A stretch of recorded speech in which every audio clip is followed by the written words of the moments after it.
Hello, and welcome to the 103rd episode of Scripture in a Year, hosted by Saints Peter and Paul Orthodox Church in the Albanian Archdiocese of the OCA. Today's reading will be from the book of Nehemiah, chapters 1 through 4. The words of Nehemiah, the son of Hakaliah. It came to pass in the month of Chislev in the 20th year, as I was in Shushan the citadel, that Hanani, one of my brothers, came with men from Judah, and I asked them concerning the Jews who had escaped, who had survived the captivity, and concerning Jerusalem. And they said to me, the survivors who are left from the captivity in the province live there in great distress and reproach. The wall of Jerusalem is also broken down, and its gates are burned with fire. So it was, when I heard these words, I sat down and wept, and I mourned for many days. I was fasting and praying before the God of heaven, and I said, Know indeed, O Lord, the mighty, the great, and the awesome God of heaven, who keeps the covenant and mercy for those who love him, and who keep his commandments. Let your ear be attentive and your eyes open, that you may hear the prayer of your servant, which I pray before you now, day and night, for the children of Israel, your servants, and confess the sins of the children of Israel, which we sinned against you. Both I and my father's house have sinned. We have departed from you, and have not kept the commandments, the statutes, nor the ordinances which you commanded your servant Moses. Remember, I pray, the word you commanded your servant Moses, saying, If you are unfaithful, I will scatter you among the nations. But if you return to me and keep my commandments and do them, even if your dispersion be to the farthest part of heaven, yet I will gather them from there and bring them to the place which I have chosen as a dwelling for my name. Now these are your servants and your people, whom you have redeemed by your great power and your strong hand. Rather, O Lord, let your ear be attentive to the prayer of your servant, and to the prayer of your servants who desire to fear your name. And let your servant prosper today, I pray, and grant him mercy in the sight of this man, for I was cupbearer to the king. And it came to pass in the month Nisan, in the 20th year of the reign of King Artaxerxes, when the wine was before me, that I took the wine and gave it to the king. There was no one else present before him, and the king said to me, Why is your countenance sad, and why are you not self-controlled? This is nothing but sickness of the heart. So I was greatly afraid. Then I said to the king, May the king live forever. Why should my face not be sad, when the city, the home of the tombs of my fathers, lies waste, and its gates destroyed by fire? Then the king said to me, What is it that you request concerning this?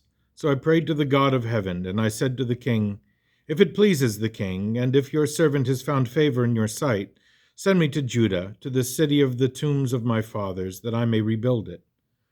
Then the king, his queen sitting beside him, said to me, How long will your journey be, and when will you return? And my request found favor before the king, and he sent me, and I gave him a time. Then I said to the king, If it pleases the king, let him give me letters for the governors beyond the river, that I may be given safe passage until I come to Judah, and also a letter to Asaph, the keeper of the king's forest, that he may give me timber to make beams for the gates, and for the wall of the city, and for the house I shall occupy. And the king granted these to me, as the good hand of God was upon me. And I came to the governors beyond the river, and gave them the king's letters.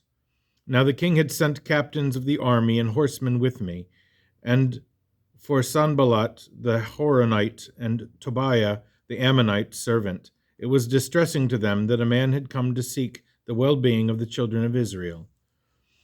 So I came to Jerusalem and was there 3 days. Then I rose up in the night, I and a few men with me. I told no one what my God had put in my heart for me to do for Israel. Nor was there any animal with me except the one on which I rode. And I went out by night through the valley gate to the mouth of the spring of the fig tree and to the dung gate. And I was viewing the wall of Jerusalem which they had broken down, and its gates which they had destroyed by fire. Then I passed on to the fountain gate and went to the king's pool, but there was no room for the animal I was riding to pass. So I went up to the wall by the brook at night and viewed the wall. Then I was at the valley gate, and I returned. The sentries did not know why I had gone or what I was doing, and I did not tell the Jews, the priests, the nobles, the officials, or the others doing the work until my return. Then I said to them, You see the distress we are in, how Jerusalem is laid waste and its gates are destroyed with fire. Come, let us rebuild the wall of Jerusalem, and we will no longer be a reproach. And I told them of the hand of God, which is good upon me, and also of the king's words that he had spoken to me. So I said, Let us rise up, and let us build. And their hands were strengthened for good work. But when Sanballat the Horonite, Tobiah the Ammonite servant, and Geshem the Arab heard it, they laughed us to scorn, and came to us and said, What is this thing you are doing? Are you rebelling against the king regarding this? So I answered and said to them, The God of heaven will himself prosper us, and we his servants are innocent, and we will build, but you have no part or right or memorial in Jerusalem. Then Eliashib, the high priest, and his brothers, the priests, rose up and rebuilt the sheep gate. They consecrated it and hung its doors, and they sanctified it even as far as the Tower of the 100 and to the Tower of Hananel. Next to them, the men of Jericho rebuilt, and next to them, the sons of Zakur, the son of Imri, rebuilt. The sons of Hassenaah built the fish gate. They laid its beams and hung its doors with its bolts and bars. And next to them, Meremoth, the son of Uriah, the son of Hakaz, made repairs. Next to them, Meshullam, the son of Berechiah, the son of Meshezabel, made repairs. Next to them, Zadok, son of Baana, made repairs. Next to them, Tekoites made repairs, but their nobles did not put their shoulders to the work. Jehoiada, the son of Paseah, and Meshullam, the son of Besodiah, repaired the old gate. They laid its beams and hung its doors along with its bolts and bars. And next to them, Melatiah, the Gibeonite, and Jadon, the Meronothite, and the men of Gibeon and Mizpah repaired the throne of the governor of the region beyond the river. And next to them, Hananiah, the son of Rechem, made repairs to the wall, and they fortified Jerusalem as far as the broad wall. And next to them, Rephaiah, the leader of half the district of Jerusalem, made repairs. Next to them, Jedidiah, the son of Harumaph, made repairs in front of his house. And next to him, Hattush, the son of Hashabaniah, made repairs. Malchijah, the son of Harim, and Hashub, the son of Pahath Moab, repaired a second section, as well as the Tower of Ovens. And next to him was Shallum, the son of Halohesh, leader of half the district of Jerusalem. He and his daughters made repairs. Hanun and the inhabitants of Zanoah repaired the valley gate. They built it, hung its doors with its bolts and bars, and repaired 1,000 cubits of the wall as far as the dung gate. Malchiah, the son of Rechab, leader of the district of Beth Hakaram, repaired the dung gate along with his sons. He built it and hung its doors with its bolts and bars. And they repaired the wall of the pool of Shelah by the king's garden, as far as the stairs that go down from the city of David. After him, Nehemiah, the son of Azbuk, leader of half the district of Beth Zur, made repairs as far as the place in front of the tomb of David, to the man-made pool, and as far as the house of the mighty. After him, the Levites, under Rehum, the son of Bani, made repairs. Next to him, Hashabiah, leader of half the district of Keilah, made repairs for his district. After him, their brothers under Bavi, the son of Henadad, leader of half the district of Keilah, made repairs.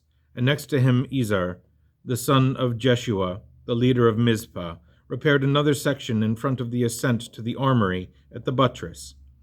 After him, Baruch, the son of Zabbai, repaired the other section from the buttress to the door of the house of Eliashib, the high priest.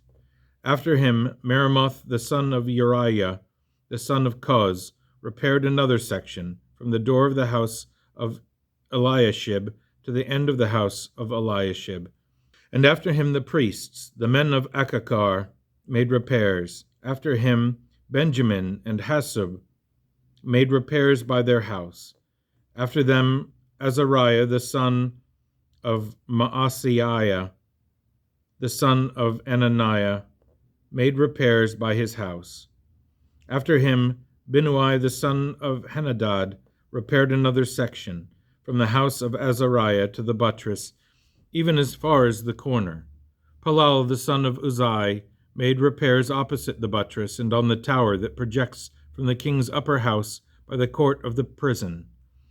After him, Pedaiah the son of Parosh made repairs, and the Nethinim who dwelt in Ophel made repairs as far as the place of the water gate toward the east, and on to the projecting tower.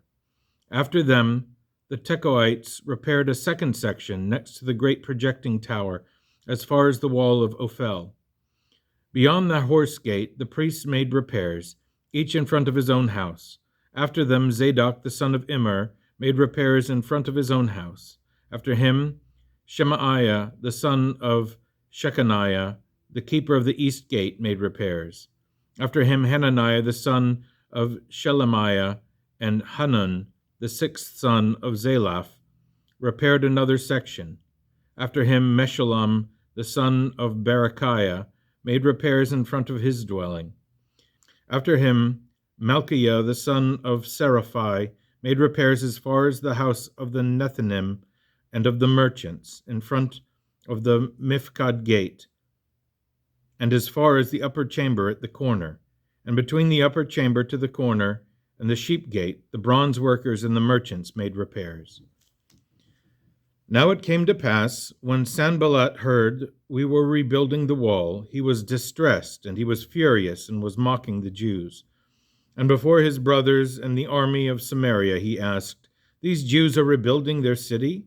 And Tobiah the Ammonite, who was with him, said to him, "Surely they will not sacrifice or eat in this place of theirs, will they? For even if a fox goes up in it, will it not break down their stone wall? Hear, O God, for we have become a scorn. Return this reproach of theirs upon their own head, and make them a scorn in the land of captivity. Do not cover their lawlessness." Now it happened that when Sanballat, Tobiah, the Arabs, and the Ammonites heard that the rebuilding of the walls of Jerusalem was progressing, and the gaping holes were being filled in, a great evil came over them, for they all conspired together to come and attack Jerusalem. And we prayed to our God and set watchmen to observe their presence day and night. Then Judah said, "The strength of the enemy is broken, but there is so much rubbish that we will be unable to work on the wall." And our adversaries said, "They will neither know nor see anything till we come into their midst and kill them and cause this work to cease." And so it was that the Jews, the ones dwelling near them, came and said to us, "They are coming up against us from all sides." Therefore I positioned men behind the lower parts of the wall in the sheltered areas, and I positioned the people by families with their swords, their spears, and their bows. And I looked and arose and said to the nobles, to the leaders, and to the rest of the people, "Do not be afraid of them. Remember our God, great and awesome, and fight for your brethren, your sons, your daughters, your wives, and your houses." And when our enemies heard their plan was known to us, and that God brought their plot to nothing, we returned all of us to the wall, each man to his own work. So it was from that day forward. Half of them did the work, and half of them took up defensive positions with spears, shields, bows, and breastplates. The rulers stood with the entire house of Judah. Those who built on the wall and those who carried burdens loaded themselves in such a way that with one hand they held a weapon, and with the other hand they did the work. Every one of the builders, as he built, had his sword girded at his side, while next to him was the one who sounded the trumpet.